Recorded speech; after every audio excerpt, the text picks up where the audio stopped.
Answered in kind. 56. Hack at the branches, or heal the root. There is a particular tone that enters a room before a single syllable is spoken. It is the tone of finality masquerading as faith. It says, "You cannot be Christian and support abortion, LGBTQ+, wokeism, period." The period is the most interesting part, the little black dot of presumed omniscience, the punctuation of premature authority. And yet, the moment one offers a calm rejoinder, measured, lucid, unhurried, illuminating the neglected contours of history, psychology, and lived experience, something curious happens. The outrage flares, the temperature rises, the jaw sets, the eyes sharpen, a nerve has been touched. Authority that trembles when questioned is not authority. It is insecurity with a megaphone. The phenomenon is ancient. One may consult the religious authorities of New Testament, who bristled when their interpretations were refracted through a lens of inconvenient compassion. One may recall how the Jesus of Nazareth was condemned less for irreverence and more for undermining certainty. Certainty is intoxicating. It confers the narcotic of righteousness without requiring the labor of introspection. Coercion is not a fruit of faith. It is a sign of its absence, a symptom of fear. When someone insists that allegiance to LGBTQ+ community or support for reproductive autonomy precludes Christian identity, they reveal something more intimate than doctrine. They reveal an unexamined wound. For faith that is secure does not require enforcement. Faith that is rooted does not demand uniformity. It is only brittle belief that fractures under the slightest pressure. We may hack at the branches of what we name evil until our arms ache. We may legislate the leaves, prune the visible, stomp upon the symptoms. Yet, if the root remains, fear, shame, resentment, the tree will sprout anew, more tangled than before. The horticulture of condemnation yields only perennial conflict. The outrage economy thrives because outrage is easy. It is neurologically gratifying. A single inflammatory phrase activates the amygdala, floods the bloodstream with adrenaline, and for a moment the individual feels purposeful, mobilized, significant. It is a counterfeit transcendence. But significance extracted from indignation is ephemeral.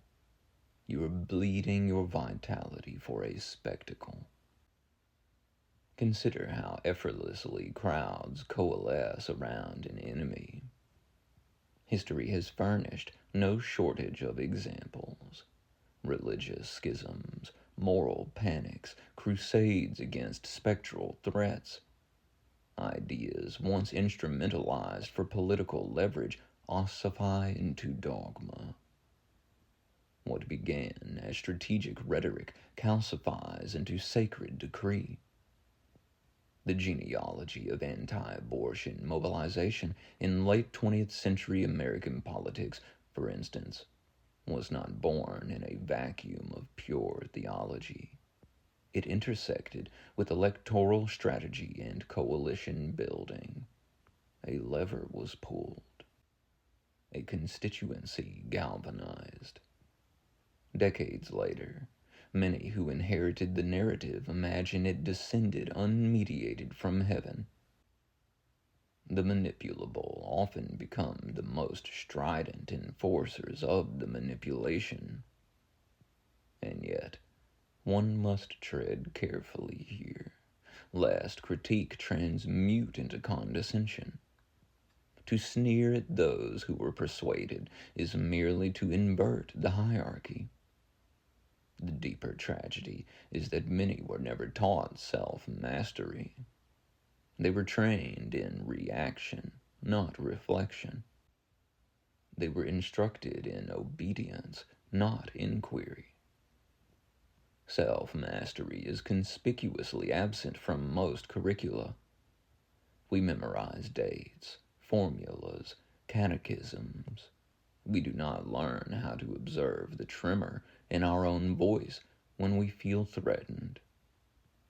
We are not taught to interrogate the tightening in the chest when someone challenges our identity.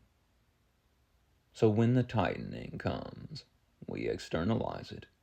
We point outward. We condemn. The one who grows loudest first has already relinquished interior sovereignty. It is no small irony that many who proclaim reverence for life neglect their own vitality. They burn themselves dry in arguments that produce no healing. How sacred is life truly, if you cannot treat your own nervous system with gentleness? If your activism corrodes your health? If your righteousness consumes your peace?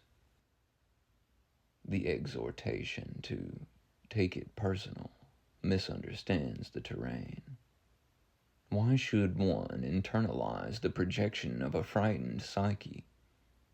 If a person thrashes in the dark, it is not because darkness is their nature, but because someone once led them there and withdrew the lamp. They are adults in stature, perhaps, but children in the corridors of their unresolved pain. This does not absolve harm. It contextualizes it. There is a profound difference between accountability and annihilation. To say, this behavior is injurious, is not to say, you are irredeemable. Compassion without boundaries is capitulation. The hive mind exerts its gravitational pull precisely because solitude is frightening. To dissent is to risk ostracism.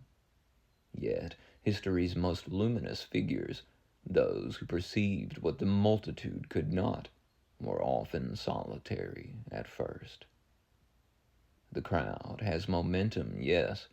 It does not always have vision. One must be wary of following a ghost, an echo of an idea whose originator possessed neither foresight nor empathy.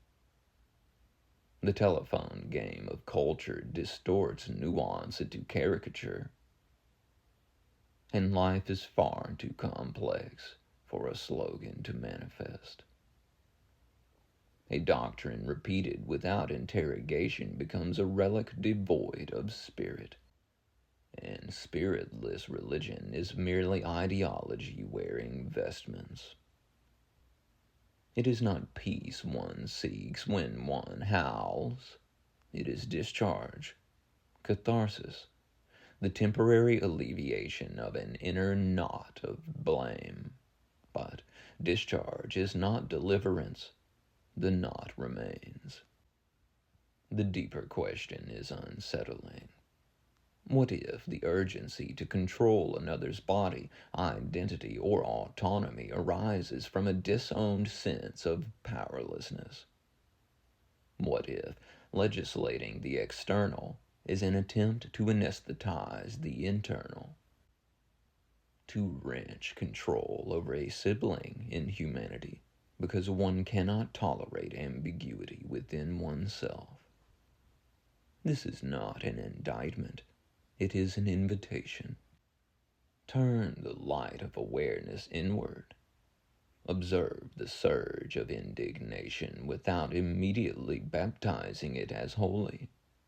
Ask, what am I protecting? What fear is being grazed? What story about myself feels endangered? Faith that cannot withstand such inquiry is not faith, it is fragility. And what of those who support LGBTQ plus individuals or reproductive choice while identifying as Christian? Perhaps they've encountered dear sweet Bobby down the road, flesh and blood, laughter and sorrow, whose existence resists tidy theological boxes. It is easy to debate abstractions. It is harder to deny the imago Dei in a neighbor whose tears you have witnessed. Selective sanctity is not sanctity. To venerate the unborn while disregarding the living woman whose pregnancy imperils her health is not reverence. It is partiality disguised as piety. To proclaim love while denying dignity is cognitive dissonance, sanctified. None of this demands uniform agreement on complex moral questions. It demands humility. It demands the relinquishment of absolutist posturing in favor of dialogical engagement. One may hold convictions without weaponizing them. One may articulate moral concern without coercion. The path to awakening is heterogeneous. Some arrive at compassion through suffering, others through study, others through ineffable interior revelation. There is no singular choreography, but there is a common denominator: the relinquishment of the need to dominate. When you encounter outrage, you need not mirror it. Emotional contagion is optional. To remain composed in the presence of volatility is not passivity, it is mastery. It communicates, without a syllable, that your equilibrium is not contingent upon another's agitation. And if you find yourself agitated, pause. That is the signal. The body whispers before it screams. Take the intermission. Attend to the interior tempest. The work you do there will accomplish more than 1,000 retorts typed in haste. To hack at the branches is seductive. It offers visible progress. Leaves fall. Applause ensues. But unless the subterranean architecture is addressed, trauma, indoctrination, shame, the roots will regenerate the canopy. Humanity stands at a peculiar juncture. Information proliferates. Wisdom lags. Connectivity expands. Understanding contracts. The temptation to reduce complex moral landscapes to binary slogans intensifies. Yet, the soul resists reduction. Fancy that. You cannot shout someone into wholeness. You cannot coerce someone into compassion. You cannot legislate interior transformation. What you can do is embody the peace you profess. You can demonstrate that conviction need not be synonymous with cruelty. You can refuse to participate in the theater of indignation. You can cultivate self-mastery in a culture that monetizes reactivity. And when confronted with the declarative period, the authoritarian dot at the end of someone's sentence, you may respond not with another period, but with a question mark, a gentle aperture, an opening. Because perhaps the true authority is not the one who declares, but the one who inquires without fear. Hack at the branches if you must, but do not mistake arboricide for healing.